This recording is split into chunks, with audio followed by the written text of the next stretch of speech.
Hey everyone, welcome to Turn2Gaming. I'm your host, Matt Bartram. I'm also with AJ Burning. So tonight we're going to be talking about, well, one, where the heck we've been. We've been through COVID. It's been another year. So yeah, there's been a lot that's happened since the last time we've talked. So, well, let's start it out here. I have been extremely busy lately. I've been busy with work. I'm back in school. And I've been just hitting the grind, guys. But lately, I still have been playing Magic, been playing Modern like crazy, Pauper, and even the new format Pioneer. How about yourself, AJ? Well, I basically have done hardly any MTG-related things other than getting back into Arena the past couple months. I sold a lot of my cards back in 2020, like mid-year, I think, when there was a downturn. Just needed some cash at the time, but of course, you know how life happens. All of the reserve list spikes happen, and all these things. So really, it just was quite a weird turn of events. But yeah, I'm enjoying my time back in Magic Arena. It's kind of what I always hoped it would be. But yeah, I still have a Pauper deck and paper that I enjoy and try to play sometimes when I have, you know, a free night every now and then. Yeah, I mean, it's insane. It's like sometimes when we go away, somehow Magic just keeps bringing us back into it. Like I have not figured it out, but like I've took months off Magic, and I'm like, you know what? I get that itch, and I got to start playing again. So I understand that 100%. I've heard it from a lot of different players that it's literally like once you play Magic, it's kind of always a part of you. You understand the game. You know how everything works. But no matter how long of a hiatus you take, it could just be one set or one random time playing with a friend or going to an event or something that kind of brings you back to it. So... Yeah. I mean, especially with the whole, like, this year, last year alone, I should say, I saw judges quit playing Magic. I've seen a whole bunch of people selling out. But it seems like we're getting to the point now where people are coming back in, either playing online. I mean, I'm hoping here that by hopefully next year, we can start playing in person again at the local game stores. So, but yeah, it's just insane. I'm happy to see everybody starting to come back into it and just playing. So... yeah. I think we should just jump right into this. Recently, we got a ban and restricted announcement. Oh, yeah. A lot of things have changed. I think the biggest hit probably has to be Modern and Legacy, from what it looks to me. So let's just hit down the list. Do you play Historic at all? Actually, yes. I play just whatever the cards I had at the time. I think I play the blue Historic list with all the flyers and all that stuff with the counters, and it's pretty fun. But I haven't gotten to the higher competitive side of it yet, so I don't know if I didn't even see these cards, you know, that often. Okay, because like I have not played Historic at all. I've been staying online, haven't touched Arena yet, so maybe once they start adding Pioneer to it, I'll probably start touching it. But with Historic, we have Omnath and Uro banned. And, well, Omnath actually was suspended, but it's officially banned. And Uro didn't even get suspended. It just said they just chopped off the head. From playing other formats, I know Uro has been nasty. He hasn't been such a fair card, especially at this ban. Like, I mean, I remember before I bought the Secret Lairs, they said, hey, before you buy this Uro Secret Lair, it's going to be banned. So and it was banned in like four formats, I think. Three formats. So yeah, I mean that is pretty crazy. Yeah, and think about it too. Like, I believe Uro's even banned in Standard, and it seems like a lot of the cards they keep printing is like, hey, these is really cool for right now, but guess what? We're going to go ahead and just chop it off. Like, and it kind of sucks because a lot of people put a lot of money into those cards, thinking that it's not going to be banned in these long-term formats. So it's kind of, I feel bad for them, and I understand their frustration and their annoyance towards Wizards on that. Yeah, I really honestly have no real input on it because I briefly, whenever these cards came out, I saw them, in play a little bit on Magic Arena, but it's pretty crazy, like the value behind some of these cards they're printing in Standard. Like, it doesn't make sense. As when we were playing back when we were doing these videos a couple years ago, it just seemed like they were on this trajectory of printing really powerful cards that had to be banned, and it just doesn't make sense why they keep doing it. Well, really. Yeah. I mean, it's money at the end, but what's kind of crazy is that when we were playing Standard, it was only like a few cards that would come into these older formats and make a big impact. Like, for example, like some of the Phoenix. Phoenix made a big deal because 3 spells, it comes out of the graveyard, swing in for 4 damage, and people built combos around that. But it's like now it's like any card, like 6 cards will probably be in the older formats, and it's just kind of crazy. I wasn't expecting that to be happening because I figured that would probably be more for like the Modern Horizons and even like just save the reprints so they can keep those formats stable. But at the same time, they're also kind of making it more interesting instead of seeing the same matches over and over and over again. Yeah. Because, heck, remember when Tron was a big deal? Like, for a long, I haven't seen Tron at all playing online. And I'm like, what is going on? Yeah. The couple SCGs we did, I would just get so upset at some of the crazy decks that we would run into. And but, there is a meta, especially in competitive play. But it makes sense to print cards that are interesting and powerful, but when they break formats, it's never fun for either side of you financially or just the playability of it. Exactly. All right, well, let's get to the next format. The format that when we started the podcast didn't exist, but now it does. Pioneer. Oh, yeah. Let's start out. I am going to say Teferi's Time Raveler.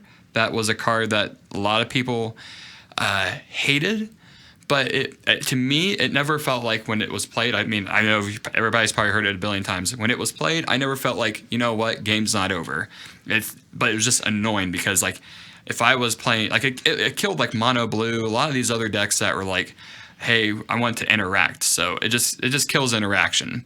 So I think that was a good call overall. What have you you've been playing much Pioneer lately?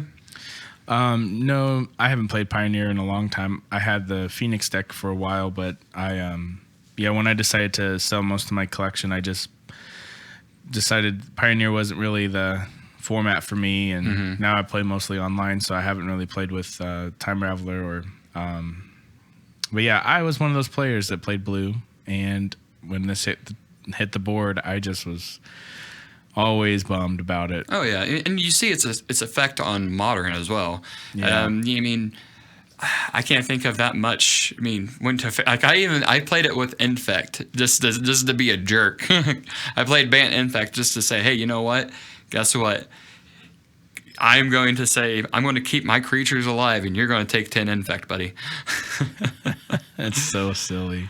My gosh. The next card again, Uro. To me, I personally never had like an end of the world situation with Uro and Pioneer. But then again, I played more aggro decks. But I can see. I mean, they're just trying to get rid of it now, not to worry about. They just don't even want to deal with it.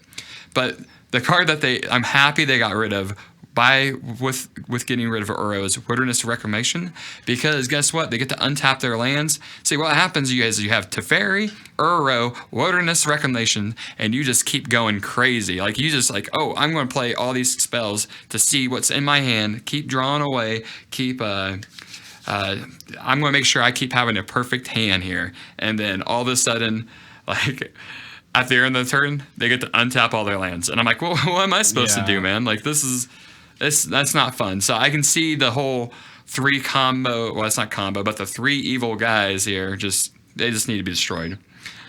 But that's not the only deck they killed. Oops, all spells, and they banned 2 cards out of it, which is great. It was Undercity Informer and ball strayed spy, if I'm saying that right. I'm sorry. I'm terrible at saying things. But yeah, I mean, that's another deck that wasn't fun. You just mill yourself, play it, game over. I mean, there's really nothing fun with that, personally. That sounds like one of those. I didn't even know about those that at all, and that just doesn't sound fun. Well, it's even crazy with if you play modern, because you got that dredge with it, and then you can just play all your creatures like turn one and swing in, and then push come to shove, if you think that you won because you surgical extraction or got rid of the graveyard, guess what? They're gonna play Thassa's Oracle and win. So that's crazy, man. Yeah, it was just a rough time. Overall, these cards I feel okay with getting banned.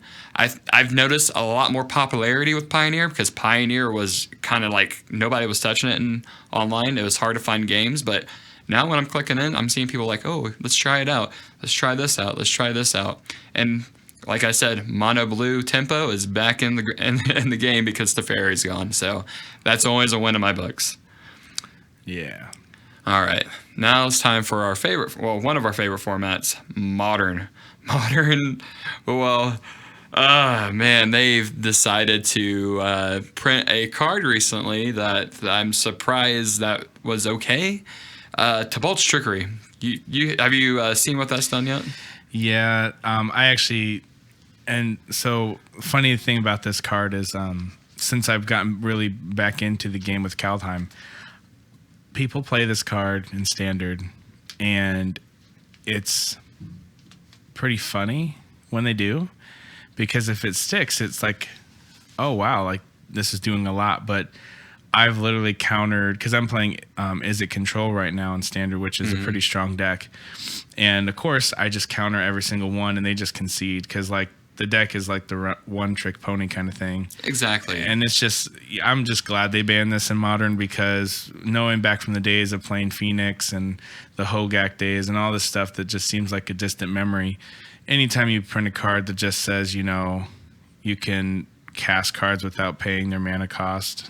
Yeah. In Modern, that's just a huge red flag, especially with what you can do in that format.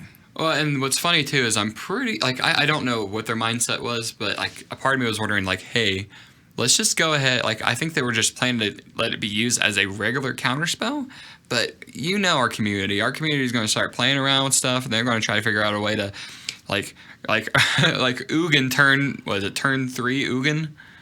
Yeah. Is that what was happening? It's something. I mean, I think because of Spirit Guide being banned as well, like. You could do some really ridiculous things in the format, and I just, and who would ever thought Tibalt would be good? That's the real question. Well, to be fair, it's just it's his trickery, not him actually as the planeswalker. So. Well, we'll talk about the rules change, and we'll see why he was causing some issues in Modern as well. You know what? I'm going to go ahead and just mention it, because Cascade. Oh, yeah. Yeah, Cascade. Yeah. Well, they had the new Planeswalker had a creature on the front side and Planeswalker on the back. So people would cascade to it saying, hey, guess what? It's technically 2 mana or less, and they'll flip it. It's technically 3. It's technically 2 mana, so they'll flip it, and then they'll play the Tibalt on the backside, and this. I don't know what was like. It was just like when I saw that combo, I was like, you know what? I'm going to take a step back from Modern. I'm just going to watch this play out. I'm just going to not play this for right now. Because I don't even want to deal with that. So. Oh my goodness. Yeah, it was bad. I mean, if you guys ever need to watch a video to watch Magic AIDS, he made a whole couple of videos of the Tibalt's Trickery and cascading, and it was just disgusting. All right, so let's talk about. I'm gonna just go ahead and knock out the obvious ban again. Uro, same reasons as the other. However, it's a lot easier to get Uro out in this format than the other ones, because you got fetch lands. It's all about graveyards, in my opinion, when you're playing Modern. So I'm just going to cut that one so fast, and let's just talk about the really interesting ones. Field of the Dead. Field of the Dead I was not expecting, but people were talking about it for a while, and I was like, why is everybody getting so upset about it? And I knew I knew how it would get out with what's his name? Do you know the creature? He comes out. You play 2 lands. Oh, it was Bloodghast? Is he the giant? Oh, not the giant. No, it's been a while. I don't even know. I forget his name. I apologize. But he was being used, like he would just get out so fast. You just get like all these lands out so fast, and then you just win. I'm surprised they didn't try to ban Volican, so you can keep dealing 3 damage to people. But it was just like, it was a nasty, like people didn't like it. I mean, personally, I don't think Phil that should be banned because, but I mean, it hurts those decks a little bit, but they're going to be fine. It's just kind of an annoyance, like for them. So yeah. The next card, which I'm also surprised about, is Mystic Sanctuary. Yeah, this one makes me sad. I'm happy about it and I'm not happy about it, but like, because what makes me really happy is I don't have to see Force of Negation or all these counter spells go on top of their freaking graveyard. I mean, from the graveyard to the top of their library. And like I was building a little homebrew stuff, and I just kept getting annoyed with it because every time I would be like, "Hey, I'm not going to be able to do something next turn because they're going to counter it." But yeah, I mean, I'm a little bit surprised. I mean, it's still legal in Legacy. I think it's just funny because this card and a couple other cards that's been happening lately is like they got banned in Pauper first, and now they're getting banned in Order formats. So it's like sometimes it's like, should we watch Pauper to see what's going to get banned in the future or how format's going to be changed? So that's a good point. Yeah. I kind of noticed that a little bit, especially with happening like because we had Astrolabe for the longest time, and Astrolabe got banned in Modern as well. And that was a Modern Horizons card. So people bought that for Modern. So now the last card I'm actually really heartbroken about is Spirit Guide. Like our guy's gone now. Like no more fast mana. I can't see any more fast mana in this format anymore now. Yeah, I feel like that really solidifies Modern as the turn 3 or turn 4 format. Yeah, it does. And so, I mean, that's kind of cool as like from a competitive standpoint, kind of getting back into standard competitively and trying to go for the leaderboards, or not leaderboards, but just the ranking and stuff. I pretty much just follow the decks that are performing well since I don't really own the many cards anymore. Back in the day when I was playing more like all the time, I would always you would always expect somebody trying to do something really quick. Spirit Guide was always the thing that you just see the 4 of in the deck, and then that's what you do. I mean, turn 2 Blood Moon, turn 2 like all these other things. It's a lot gone now, and they even said it. They said, hey, we're like, they might have not said it on the ban and restricted announcement, but they're like, hey, we are keeping this a turn 4 format. Like we just can't have it just like, we don't want it to be Legacy, even though they keep printing these crazy cards. So I don't know. Hopefully, if they're true to that, hopefully they stick to it. I'm going to miss Spirit Guide, but I guess it gives me more reason to play Mono Red Prison in Legacy now. So, oh my goodness. And talking about Legacy, let's just go ahead and hit it here. Astrolabe's banned, and I should say because it's part of the same deck, Oko is banned. Yeah, remember when Oko was around in all these other formats? Oh boy. Yeah, that was pretty much around the same time that I started to not play as much, which Oko wasn't the reason, but just life and stuff. And I just remember everyone talking about that card and just how broken it was. And it's funny because I think Oko is literally the same. Let me see here. It is the same cost as Uro. It's the same amount of money. And that's something green blue. That's the whole thing. Simics, they've been on a Simic hand lately. So, and I know that Wizards, their production of the game and stuff is, 12 to 24 months out. But it just makes you wonder, when they were doing the whole Hogak thing and it was just so heavy-handed with Graveyard, and then now it's Simic, and I just feel like what's the next, chapter of this, the untouchable colors. It's gonna be mono white now. Yeah. Since they've been talking about mono white. I mean, to be fair, the new Fortel mechanic, I really like the gameplay of. It makes you feel like in the later parts of the game that you're playing a little higher powered Magic without the ridiculous broken cards that like. I mean, like I said earlier, I played Control and Goldspan Dragon is just such a good card. But also it costs 5 mana and it's easily counterable. But once it hits the board, it has an impact. And I think that's, the further they get into a game where it's not as so fast paced and, a turn 3 could literally win the game. If you can't remove it, I see why Oko's a problem. I see why Euro, I know he's not necessarily a turn 3 play, but there's just a lot to it that kind of like you can dive into game theory wise. To me, the lesson of the day is if you start seeing Infect and like all these like other like if you see Burn or if you see Jun using like these cards, so, like not always, but sometimes it's like a good tell like when something's wrong with the format. Yeah. Because like I remember Jun playing with an Oko like crazy. It wasn't even called like I don't even know why they call it Jun because like, blue is not part of Jun at all. No, it's not. That's funny though. When every deck wants a card, usually that means that's why sad that Faithless Looting back when it was a big deal. Every red deck needed it, and exactly. It's like okay, well that needs to be banned then. All right, well, I'm going to get through these last 2 cards really fast here. Astrolabe was also banned. Reasons of it shuts off Blood Moon, shuts off a lot of these like ways to like it kind of ruins the way of like thinking of how you're going to mess with your opponent and destroy their lands and get rid of them off their mana base.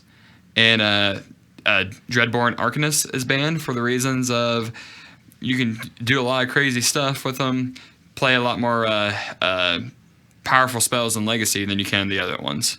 So I think that was a good call as well. So other than that, I'm going to go ahead and get to our next section about the future of the channel. Right now, I think we're planning on just trying to do this a little bit. They're not going to be near as long podcast, but I think we're just trying to get back in the groove again. I think we want to talk a little bit more about the financial side. It's more AJ's cup of tea. I'm interested in as well. So what do you got to say about this, AJ? Yeah, I think the main thing is just having an outlet to talk about a hobby that we're interested in, and the collectible world as a whole is just going through a huge, gigantic boom. Specifically, just stuff that has always been very fascinating to me. I think I have old Pokemon cards somewhere that I need to go find and just see if I hit the lotto, basically, which is what it feels like. And funny enough, when I was needing some extra money, I sold Matt here a revised Wheel of Fortune for $80, and he tenfolded his investment in literally a couple months. Yeah. Now, granted, he's not one to sell the higher-end cards. I see the value in the short term. I should say I see the value long term, but my situation currently doesn't allow me to hold things like hold cards like that. And I think eventually it'd be nice to get back to the point of being able to I guess interact with that side of Magic. I'm like I said, I'm having fun playing Arena right now because it's really low investment and you can basically play for free if you play often. So, but yeah, I think for the future, I just I love Magic. I love gaming. I'm a huge competitive player, but really it's come down to time and investment and finances. So if I can have a fun time and talk Magic with you, Matt, that's what I love to do. And even if I don't play or even have the money to invest, I still love talking about it. Oh, and that's the key of the day. As long as we're just talking about Magic and just having fun, I think that's the key. And other than that, we're obviously going to still keep talking about formats and gameplay. But before we end it here, just want to let everybody know where to find us. Me, Matt Bartram, you should find me on Great Value MTG. Don't tell Walmart that I'm using their slogan. I do work for them, so we should be okay there. One day you'll be sponsored and you can give away like free coupons for Hopefully. like, I don't know, chicken or something. Well, and I also, I mean, hopefully, I always tell people I'm sponsored, especially like you got all those guys that's wear those nice like sports jerseys. I wear my Walmart shirt because I'm on vacation. So I was like, all right, I'm just as important as them. I tell them I'm sponsored too. So, where can we find you, AJ? Yeah. So I have a channel called Galador Gaming. It's pretty much non-existent. I mean, I used to upload Destiny videos way back in the day when I wanted to be a Destiny streamer and a video game streamer in general. But nowadays I mainly focus on music production and audio production in the music industry. So kind of working towards those goals. It's kind of where we're at right now too. Yeah, actually we're in my recording studio doing this. So shout out to my studio for hosting this this podcast, and we'll probably do most of them here. And but yeah, feel free to check out anything I post on those mediums. But we'll probably just upload this to the Turn2Gaming channel as a collaborative effort between Matt and I, and something to build together. But yeah, that's mostly, I think, it. Yep. And like I said, if you guys ever want to check us out, feel free. And if you got questions on here, and if you got other topics you want to talk about, let us know. I mean, I'm always down. I'll check out the comments and just have some fun. Other than that, guys, thank you so much for turning into our podcast, and have a wonderful day. Yeah. Thank you.